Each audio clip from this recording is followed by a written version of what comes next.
चलिए बाबा अब next chapter का रिवीजन चालू करते हैं। नेक्स्ट चैप्टर है advance ruling. Everyone over here quickly linking ले लीजिए, उसके बाद आगे बढ़ेंगे। सुन लीजिए मेरा बात।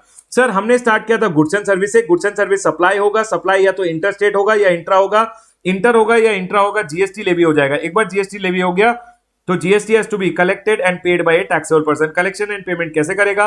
कैलकुलेट करेगा GST is equal to value of supply into rate of tax. एक बार वैल्यू मालूम चल गया तो सर आप रेज करोगे tax invoice, credit note, debit note and delivery चालान। ठीक है सर, एक बार tax invoice, credit note, debit note raise हो गया।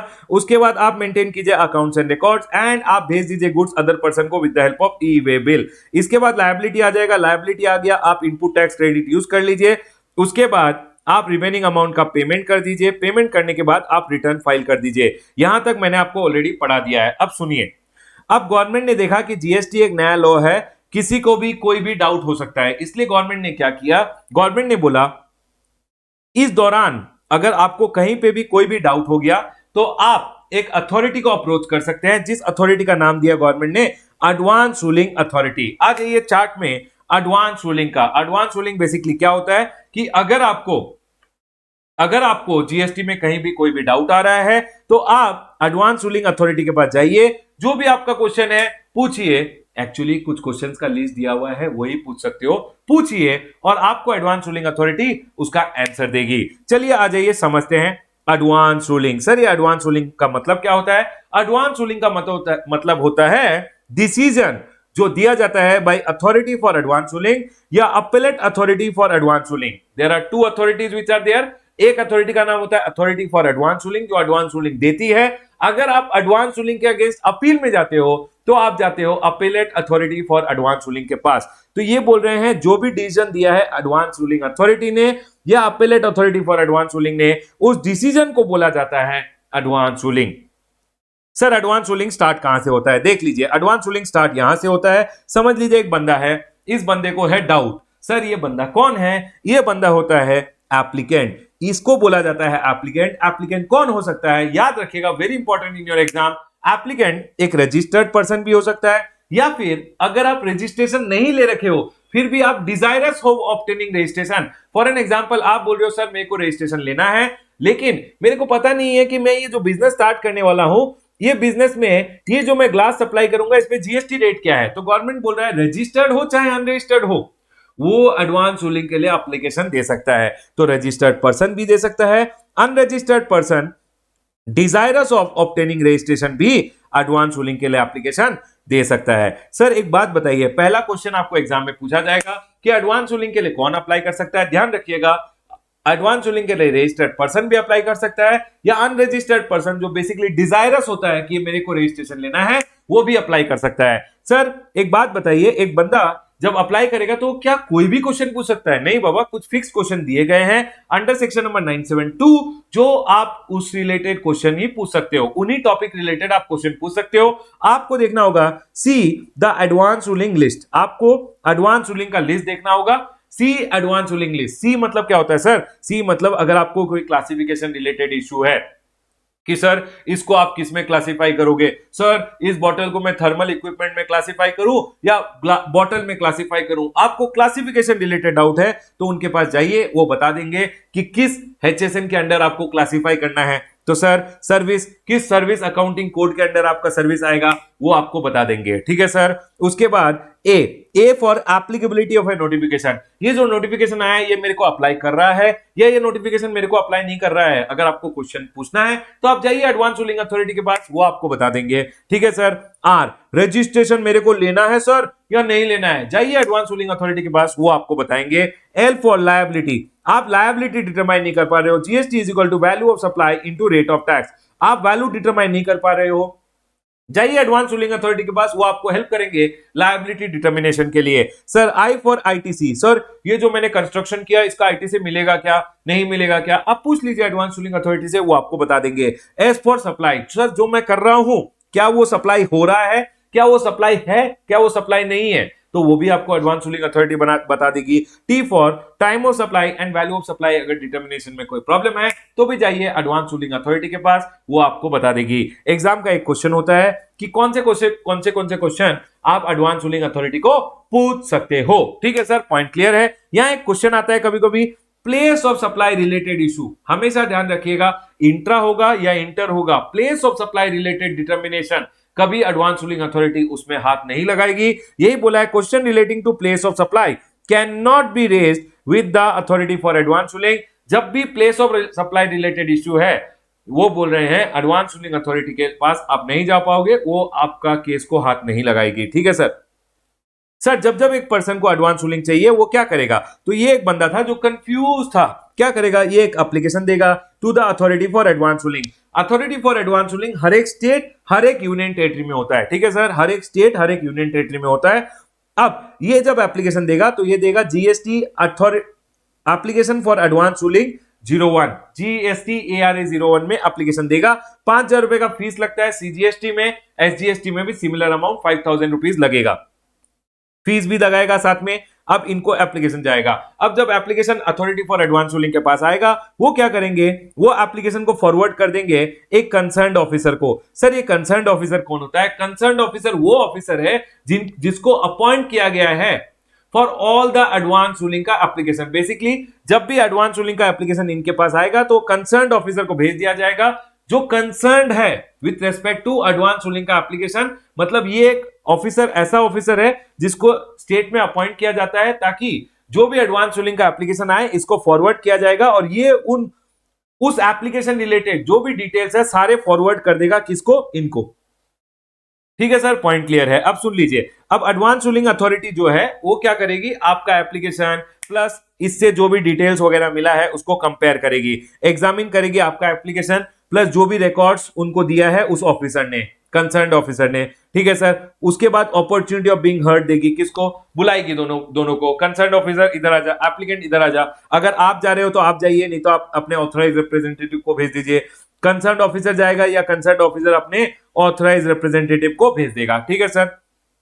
सुनिए सर, ये जो लोग हैं ये जब आप दोनों को बुला लेंगे, आपको अपॉर्चुनिटी ऑफ बीइंग हर्ड देंगे, उसके बाद डिसाइड करेंगे कि आपको इनको केस एडमिट करना है, एप्लीकेशन को एडमिट करना है या एप्लीकेशन को रिजेक्ट करना है। सर आपकी एप्लीकेशन रिजेक्ट तब की जाएगी, फॉर एन एग्जांपल आपने एडवांस रूलिंग मांगा लेकिन आपका केस ऑलरेडी पेंडिंग था या आपके केस में वो ऑलरेडी डिसाइड हो गया था। फॉर एन एग्जांपल आपने एडवांस रूलिंग मांगा कि इसका आईटीसी मेरे को मिलेगा या नहीं मिलेगा, लेकिन उसका आईटीसी तो ऑलरेडी आपको ऑफिसर ने पकड़ लिया है और ऑफिसर ने बोला है कि रमेश आपको आईटीसी नहीं लेना चाहिए। एक बार आपको ऑफिसर ने पकड़ लिया, प्रोसीडिंग चल रहा है, तब आप एडवांस रूलिंग के पास नहीं जाते। एडवांस रूलिंग के पास आप तभी जा सकते हो इन एडवांस, मतलब आपके अगेंस्ट कोई प्रोसीडिंग्स उस केस में चालू नहीं होना चाहिए। ये बोल रहे हैं एप्लीकेशन रिजेक्ट हो जाएगा कब, इफ क्वेश्चन जो आपने एप्लीकेशन में पूछा है इज ऑलरेडी पेंडिंग, मतलब आपका जो क्वेश्चन है वो ऑलरेडी पेंडिंग है कहीं और डिसाइडेड इन एनी प्रोसीडिंग, मतलब डिसाइड हो चुका है प्रोसीडिंग में, आप पकड़े गए थे, ऑफिसर ने प्रोसीडिंग में बोला आपने आईटीसी रॉन्गली लिया है, आपको नहीं लेना चाहिए था, आप ऑलरेडी पकड़े गए हो, तो उस केस में एडवांस रूलिंग अथॉरिटी बोल रही है हम केस को हाथ नहीं लगाएंगे आपको। इन केस मतलब ये बोल रहे हैं अगर question which is raised in the application is already pending or decided in any proceeding in case of the applicant, तो आपको बस एक opportunity of being heard दिया जाएगा और रिजेक्शन ऑर्डर पास कर दिया जाएगा। उसमें रीजन लिख देंगे कि हमने क्यों रिजेक्शन किया है, कॉपी दे दिया जाएगा एप्लीकेंट को और कंसर्न्ड ऑफिसर को और आपको एक एक कॉपी भी दे दिया जाएगा। ठीक है सर। सर ये ऑफिसर्स होते कौन है, ये ऑफिसर्स होते हैं members which are appointed by central government और स्टेट गवर्नमेंट, मतलब एक सीजीएसटी का ऑफिसर होता है, एक एसजीएसटी का ऑफिसर होता है, ये ज्वाइंट कमिश्नर और अबव ही होते हैं। ठीक है सर। सर एप्लीकेशन अगर रिजेक्ट नहीं किया गया तो याद रखिएगा एप्लीकेशन एडमिट हो गया। अगर एप्लीकेशन को एडमिट कर दिया गया तो अब आपसे फर्दर डॉक्यूमेंट मांगे जाएंगे, ऑफिसर से भी फर्दर डॉक्यूमेंट्स वगैरह मांगे जाएंगे, या फिर वो खुद जाएंगे आपके प्लेस ऑफ बिजनेस में, आएंगे बोलेंगे ये मशीन का आईटीसी का बात कर रहे हो, इसका ये डॉक्यूमेंट दे दो, वो एडिशनल आपसे डॉक्यूमेंट्स वगैरह कलेक्ट करेंगे। Examine further material placed by the applicant जो आपने दिए हैं और ऑब्टेन्ड बाय द अथॉरिटी, और फिर अपॉर्चुनिटी ऑफ बीइंग हर्ड दिया जाएगा, आपको भी दिया जाएगा, कंसर्न्ड ऑफिसर या उसके ऑथराइज्ड रिप्रेजेंटेटिव को भी दिया जाएगा। और फिर अगर इन दोनों ऑफिसर में कोई भी डिफरेंस ऑफ ओपिनियन नहीं है, तो सर अगर डिफरेंस ऑफ ओपिनियन नहीं है तो ये एडवांस रूलिंग को प्रोनाउंस कर देंगे। याद रखिएगा एडवांस रूलिंग का जो ऑर्डर है बेसिकली एडवांस रूलिंग दे दिया जाता है विद इन 90 डेज। कितने दिनों में? With in 90 days of the application. और इसका जो कॉपी है, एडवांस रूलिंग का जो कॉपी है वो एप्लीकेंट को भी दिया जाएगा, मतलब आपको भी दिया जाएगा और कंसर्न ऑफिसर को भी दिया जाएगा। ठीक है सर, पॉइंट क्लियर है। सुनिए, ये जो एडवांस रूलिंग दे रहे थे इनके बीच में डिफरेंस इन ओपिनियन आ गया तो क्या होगा सर? अगर इनके बीच में डिफरेंस इन ओपिनियन आ गया तो ये बोल रहे हैं, ये क्या करेंगे, ये दोनों जो भी डिफरेंस इन ओपिनियन होगा उसको एक पेपर में लिख के state the point of difference in opinion, और इसको रेफर कर देंगे केस को appellate authority for advance ruling. Appellate authority for advance ruling के पास, appellate authority for advance ruling जो हर एक स्टेट या यूनियन टेरिटरी में होता है। ठीक है सर, अब appellate authority for advance ruling के पास आपका केस चला जाएगा अगर इन दोनों के बीच में डिफरेंस इन ओपिनियन है। ठीक है सर, अब सुनिए, अगर सर समझ लीजिए डिफरेंस इन ओपिनियन नहीं था और एडवांस रूलिंग प्रोनाउंस कर दिया गया, तो सर अगर एप्लीकेंट अग्रीव्ड है तो क्या करें? एप्लीकेंट अगर अग्रीव्ड है by authority for advance ruling का ऑर्डर से, तो एप्लीकेंट क्या कर सकता है? एक एप्लीकेशन अपील कर सकता है against the advance ruling with the appellate authority for advance ruling. अगर ऑफिसर अग्रीव्ड है तो वो भी जा सकता है to appellate authority for advance ruling. याद रखिएगा appellate authority for advance ruling के पास 3 समय केस आ सकता है। नंबर 1 आप अग्रीव्ड हो, नंबर 2 ऑफिसर अग्रीव्ड है, नंबर 3 AAR के मेंबर्स के बीच में डिफरेंस इन ओपिनियन है। ठीक है सर, पॉइंट क्लियर है। अगर एप्लीकेंट जा रहा है अपील के लिए तो एप्लीकेंट लगाएगा application GST ARA 02 application for advance ruling number 2 और फीस लगाएगा 10,000 रुपए का अंडर CGST, 10,000 अंडर SGST। अगर ऑफिसर अग्रीव्ड है तो सर उसके लिए बोला गया है ARA 03 एप्लीकेशन, उसका कोई फीस नहीं होता है। याद रखिएगा चाहे आप जाओ चाहे ऑफिसर जाओ, आपको जाना है 30 दिन प्लस 30 दिन का extension. Appellate authority for advance ruling अगर चाहे तो आपको दे सकती है। ठीक है सर, पॉइंट क्लियर है। अब सुन लीजिए, एक बार केस इनके पास आ गया तो ये क्या करेंगे, ये या तो कंफर्म कर देंगे जो AAR ने बोला है, या सर कोई मॉडिफाई कर देंगे रूलिंग को, और मतलब basically opportunity of being heard देते हुए, या कंफर्म कर देंगे जो ओरिजिनल एडवांस रूलिंग पास किया गया था, या मॉडिफाई कर देंगे रूलिंग को। उसके बाद ऑर्डर पास कर देंगे with in 90 days of application, मतलब इन दोनों ने जब एप्लीकेशन दिया उसके 90 दिनों में ये पास कर देंगे ऑर्डर, या जब इन दोनों के बीच में डिफरेंस इन ओपिनियन था और केस इनके पास आ गया था, रेफरेंस आया था, तो उस रेफरेंस से विद इन 90 डेज ये ऑर्डर पास कर देंगे। Pass order within 90 days of reference. Reference कौन करता है? एडवांस रूलिंग अथॉरिटी के मेंबर्स करते हैं जब उन दोनों में डिफरेंस इन ओपिनियन होता है। ठीक है सर, रेफरेंस और एप्लीकेशन से 90 दिनों में ये ऑर्डर पास कर देंगे। जब ऑर्डर पास करेंगे तो कॉपी देंगे आपको कंसर्न्ड ऑफिसर, ये जो कंसर्न्ड ऑफिसर है, फिर आपका जुरिसडिक्शनल ऑफिसर को और AAR को, अथॉरिटी फॉर एडवांस रूलिंग को भी एक ऑर्डर का कॉपी दिया जाएगा। ठीक है सर, अब सुन लीजिए सर, इन दोनों के बीच में अगर डिफरेंस इन ओपिनियन हो गया, याद रखिएगा इन दोनों के बीच में अगर डिफरेंस इन ओपिनियन हो गया तो आपके केस में एडवांस रूलिंग दिया ही नहीं जा सकता। आपके केस में उतना ही याद रखिएगा, डिफरेंस इन ओपिनियन अगर हो गया तो advance ruling can not be issued, no further appeal. मतलब AAR के ऑर्डर के अगेंस्ट आप AAR के पास आते हो, मतलब इनके ऑर्डर के अगेंस्ट आप इनके पास आ सकते हो, लेकिन इनके ऑर्डर के अगेंस्ट कहीं नहीं जा सकते। याद रखिएगा AAR के ऑर्डर के अगेंस्ट आप कहीं नहीं जा सकते, और AAR अगर उनके बीच में डिफरेंस इन ओपिनियन है तो फर्दर अपील पॉसिबल ही नहीं है, यही बोला गया है। ठीक है सर, अब आपने बोला एक बात, आपने बोला हे कौन जाएगा ये AAR के पास, मैं डायरेक्ट जाऊंगा AAR के पास, पॉसिबल नहीं है। AAR appellate authority for advance ruling होता है, पहले आपके पास एडवांस रूलिंग होना चाहिए तभी उसके अगेंस्ट आप अपील में जा सकते हो। ठीक है सर, पॉइंट क्लियर है। मतलब आप डायरेक्ट AAR के पास नहीं आ सकते, पहले आपको AAR के पास जाना पड़ेगा। इनका ऑर्डर के अगेंस्ट अगर आपको अपील करना है तो ही आप AAR के पास जा सकते हो। सेक्शन नंबर 102 आता है। सेक्शन नंबर 102 बोलता है कि सर अगर आपको समझ लीजिए एक ऑर्डर पास हो गया बाय द AAR और AAR, और उस ऑर्डर में कोई अपरेंट मिस्टेक था, कॉपी पेस्ट वगैरह का मिस्टेक था, तो उसको रेक्टिफाई किया जा सकता है with in 6 months of passing of order. समझ लीजिए रेक्टिफिकेशन किया गया, अगर रेक्टिफिकेशन के कारण मेरा लायबिलिटी बढ़ रहा है या मेरा ITC कम हो रहा है तो मेरे को अपॉर्चुनिटी ऑफ बीइंग हर्ट देना पड़ेगा। ठीक है सर, पॉइंट क्लियर है। सेक्शन नंबर 102 यही बोलता है, rectification of order with in 6 months किया जा सकता है। बेसिकली एडवांस रूलिंग का जो डिसीजन है उसका अगर रेक्टिफिकेशन करना है 6 महीने में किया जा सकता है, अगर अपरेंट मिस्टेक है तो। सर ये क्वेश्चन आ सकता है, याद रखिएगा, अगर मैंने एडवांस रूलिंग मांगा है, समझ लीजिए मैं सप्लाई कर रहा हूं, मैं हूं राम, राम सप्लाई कर रहा है बॉटल, सेम बॉटल श्याम ने बोला मैं भी सेल करूंगा। मैंने अगर एडवांस रूलिंग लिया है और एडवांस रूलिंग ने मेरे को बोल दिया रमेश तू चार्ज कर 18%, क्या मेरे एडवांस रूलिंग लेने का बेनिफिट श्याम भी लगा सकता है? श्याम बोलेगा मैं भी सेम बॉटल सप्लाई कर रहा हूं, मैं 18% लगा के सेल करूंगा, राम का एडवांस रूलिंग मैं भी अप्लाई कर लूंगा। नहीं बाबा, ध्यान रखिएगा, अगर एडवांस रूलिंग दिया गया है तो advance ruling is binding on me and my officer with respect to me. शाम के लिए या शाम के ऑफिसर पे मेरा एडवांस रूलिंग बाइंडिंग नहीं है। याद रखिएगा applicability of advance ruling, advance ruling is binding on applicant, मेरे ऊपर बाइंडिंग है, एंड ही इज कंसर्न्ड और जुरिसडिक्शनल ऑफिसर। ठीक है सर, मतलब कोई और मेरे एडवांस रूलिंग का बेनिफिट नहीं ले सकता, ये याद रखिएगा। ठीक है सर, पॉइंट क्लियर है। सेकेंडली, एडवांस रूलिंग कब तक वैलिड होता है? एडवांस रूलिंग तब तक वैलिड होता है जब तक लॉ चेंज नहीं हो गया, फैक्ट चेंज नहीं हो गया, या circumstances supporting the original advance ruling change नहीं हुआ है, तब तक एडवांस रूलिंग वैलिड है। ठीक है सर, पॉइंट क्लियर है। चलिए आगे।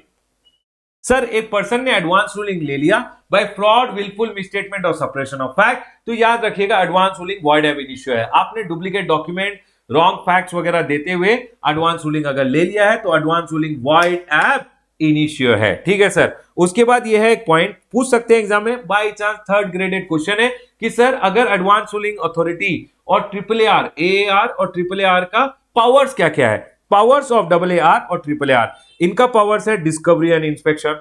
ठीक है सर, एनफोर्सिंग अटेंडेंस, बुलाएंगे ए बेटा आजा, ठीक है, of any person and examining him on oath. Sir, issuing commission and compelling production of books and other records, they have all the powers of a civil court under the code of civil procedure। ठीक है sir, point clear है।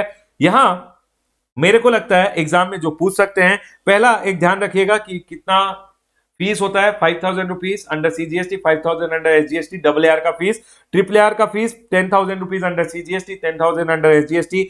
क्या क्या question आप पूछ सकते हो, इस पे क्वेश्चन आ सकता है। सी, एडवांस रूलिंग लिस्ट, ये निमोनिक है। ठीक है, उसके बाद बोला है कौन कौन एप्लीकेंट हो सकता है, रजिस्टर्ड पर्सन एप्लीकेंट हो सकता है, या अगर आप अनरजिस्टर्ड हो तो भी आप अप्लाई कर सकते हो। एक क्वेश्चन एग्जाम में पूछ सकते हैं कि आपका एप्लीकेशन कब रिजेक्ट किया जा सकता है। आपका एप्लीकेशन रिजेक्ट किया जा सकता है अगर आपका केस ऑलरेडी पेंडिंग है या डिसाइडेड है in any other proceedings against you, तो सर उस केस में आप एडवांस रूलिंग अथॉरिटी आपका केस रिजेक्ट कर देगी। ठीक है सर, यहां तक पॉइंट क्लियर है। उसके बाद ये जो एक सेक्शन नंबर 103 है, इस पे भी प्रैक्टिकल क्वेश्चन पूछ लेते हैं।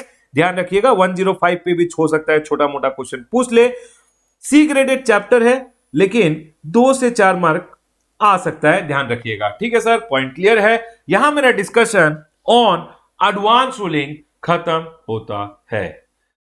क्विकली बताइए बाबा, पॉइंट क्लियर है? क्या हमारा discussion on advance ruling complete हो गया है?